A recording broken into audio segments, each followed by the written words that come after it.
1950, 60, 70ರ ದಶಕದಲ್ಲಿ ಪ್ರಮುಖ ಪಾತ್ರಗಳಿಗೆ ಅತ್ಯಂತ ಬೇಡಿಕೆಯ ನಟರಾಗಿದ್ದವರು ಕಲ್ಯಾಣ್ ಕುಮಾರ್ ಅವರು. ಪ್ರೀತಿಯ ವೀಕ್ಷಕರೇ, ಇಂದಿನ ಸಂಚಿಕೆಯಲ್ಲಿ ಕಲ್ಯಾಣ್ ಕುಮಾರ್ ಅವರ ಬಗ್ಗೆ ನಮಗೆ ತಿಳಿದಿರುವಂತಹ ಕೆಲವು ಮಾಹಿತಿಯನ್ನು ನಿಮ್ಮೊಂದಿಗೆ ಹಂಚಿಕೊಳ್ಳುತ್ತೇವೆ. ಕಲ್ಯಾಣ್ ಕುಮಾರ್ ಅವರು ಕನ್ನಡ ಚಿತ್ರಗಳ ಪ್ರಸಿದ್ಧ ನಟ. ಸಾಂದರ್ಭಿಕ ಪರಿಸ್ಥಿತಿಗೆ ಅನುಗುಣವಾಗಿ ನಿರ್ದೇಶಕ ಹಾಗೂ ನಿರ್ಮಾಪಕರಾಗಿದ್ದವರು. 5 ದಶಕಗಳ ಹೆಚ್ಚು ಕಾಲ ಕೆಲಸ ಮಾಡಿದ ಇವರು 200ಕ್ಕೂ ಹೆಚ್ಚು ಚಿತ್ರಗಳಲ್ಲಿ ನಟಿಸಿದ್ದಾರೆ.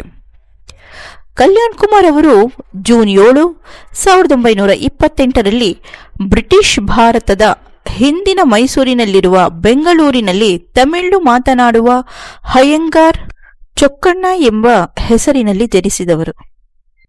ಇವರ ಪೋಷಕರು ಅವರನ್ನು ವೈದ್ಯರನ್ನಾಗಿ ಮಾಡಬೇಕೆಂಬುದು ಅವರ ಬಯಕೆಯಾಗಿತ್ತು. ನಟನೆಯ ಮೇಲೆ ಇರುವ ಉತ್ಸಾಹ ಅವರನ್ನು ಕನ್ನಡ ಚಲನಚಿತ್ರಕ್ಕೆ ಕರೆತಂದಿತು. ಕಲ್ಯಾಣ್ ಕುಮಾರ್ ಅವರು ಐಷಾರಾಮಿತ ಮತ್ತು ಅತ್ಯಾಧುನಿಕತೆಗೆ ಹೆಸರುವಾಸಿಯಾಗಿದ್ದರು. ವೃತ್ತಿ ಜೀವನವನ್ನು ಮುಂದುವರೆಸಲು ಬಾಂಬೆಗೆ ತೆರಳಿದ ಅವರು ನಾನಾ ನಿರ್ಮಾಪಕರನ್ನು ಭೇಟಿಯಾಗಿ ವಿಫಲರಾಗಿ ಅವಕಾಶವನ್ನು ಹುಡುಕುತ್ತಾ ಮದ್ರಾಸಿಗೆ ತೆರಳಿದರು. 1954ರಲ್ಲಿ ಬಿಡುಗಡೆಯಾದಂತಹ ಕನ್ನಡ ಭಾಷೆಯ ನಟಶೇಖರದಲ್ಲಿ ಅವರನ್ನು ಮೊದಲು ಆಯ್ಕೆ ಮಾಡಲಾಯಿತು. ರಾಜಕಾರಣಿ ಜಯಲಲಿತಾ ಮತ್ತು ಅವರ ಚಿಕ್ಕಮ್ಮ ಸಂಧ್ಯಾ ಮತ್ತು ವಿದ್ಯಾವತಿ ಅವರೊಂದಿಗೆ ನಟಿಸಿದ್ದಾರೆ.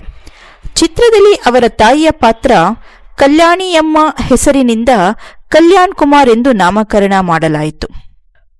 ಖ್ಯಾತಿ ಮತ್ತು ವೈಭವವನ್ನು ಗಳಿಸಲು ಸ್ವತಃ ರೂಪಾಂತರಗೊಳ್ಳುವ ನಟನೆ ಜೀವನದ ನಡುವಿನ ಸಮಾನಾಂತರವನ್ನು ಚಿತ್ರದ ಕಥಾವಸ್ತುವು ಚಿತ್ರಿಸುತ್ತದೆ.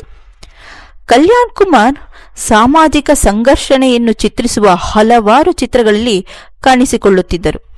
1956ರಲ್ಲಿ ಬಿಡುಗಡೆಯಾದ ಭಾಗ್ಯಚಕ್ರ, ಮುತ್ತೈದೆ ಭಾಗ್ಯ ಮತ್ತು ಸದಾರಮೆ ಈ ಪ್ರಕಾರಕ್ಕೆ ಸೇರಿದವು. ನಂತರದ ಚಿತ್ರಗಳಲ್ಲಿ ಕಲ್ಯಾಣ್ ಕುಮಾರ್ ಕಳ್ಳನ ಪಾತ್ರ ನಿರ್ವಹಿಸಿದರು. 1954ರಲ್ಲಿ ಬೆಟ್ಟದ ಕಳ್ಳ, 1957ರಲ್ಲಿ ಪ್ರೇಮಪುತ್ರಿ ರಾಯರ ಸೊಸೆ, 1958ರಲ್ಲಿ ಭೂಕೈಲಾಸ. ರಾಜ್ಕುಮಾರ್ ಅವರ ಜೊತೆಗೆ ನಾರದ ಪಾತ್ರವನ್ನು ಅಭಿನಯಿಸಿದರು. 1959ರಲ್ಲಿ ಮನೆಗೆ ಬಂದ ಮಹಾಲಕ್ಷ್ಮಿ. 1962ರಲ್ಲಿ ಬಂದಂತಹ ಭೂದಾನದಲ್ಲಿ ಡಾ ರಾಜ್ಕುಮಾರ್ ಹಾಗೂ ಉದಯ್ ಕುಮಾರ್ ಅವರೊಂದಿಗೆ ನಟಿಸಿದರು. ಅದೇ ವರ್ಷ ಬಿಡುಗಡೆಯಾದ ತಾಯಿ ಕರುಳು ಚಿತ್ರದಲ್ಲಿ ದ್ವಿಪಾತ್ರ ನಿರ್ವಹಿಸಿದರು. ಡಾ ರಾಜ್ಕುಮಾರ್ ಹಾಗೂ ಉದಯ್ ಕುಮಾರ್ ಜೊತೆ ಇವರ ನಟನೆಗೆ ಪ್ರಾಬಲ್ಯ ಹೊಂದಿತು. ಕುಮಾರತ್ರಯರು ಅಥವಾ ಕುಮಾರ ತ್ರಿವಳಿ ಎಂದು ಕರೆಯಲಾಗುತ್ತಿತ್ತು. 1963ರಲ್ಲಿ ತೆರೆಕಂಡಂತಹ ಅಮರಶಿಲ್ಪಿ ಜಕಣಾಚಾರಿ ಬಣ್ಣದ ಚಿತ್ರದಲ್ಲಿ ನಟಿಸಿದ ಮೊದಲ ಕನ್ನಡ ನಟ ಎಂಬ ಹೆಗ್ಗಳಿಕೆ ಕಲ್ಯಾಣ್ ಕುಮಾರ್ ಅವರದು.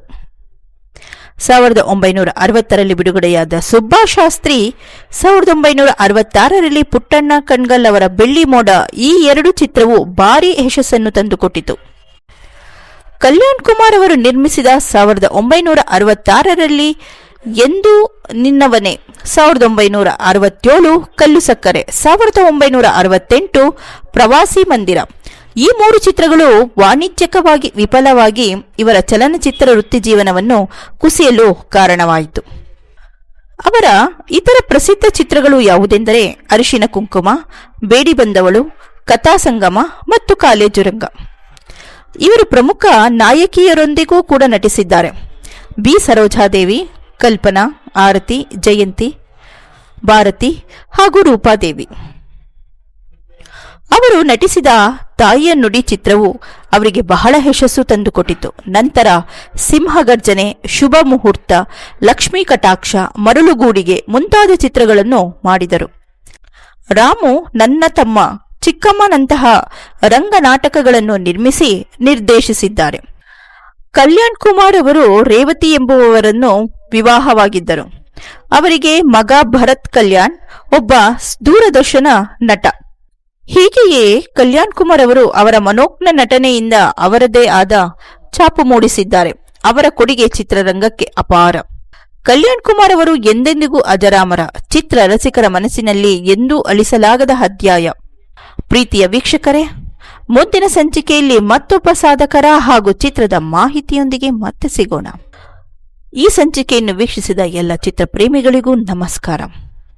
ಈ ಸಂಚಿಕೆ ನಿಮಗೆ ಇಷ್ಟವಾಗಿದೆ ಎಂದು ಭಾವಿಸುತ್ತಾ ಈ ಸಂಚಿಕೆಯನ್ನು ಮುಗಿಸುತ್ತೇವೆ.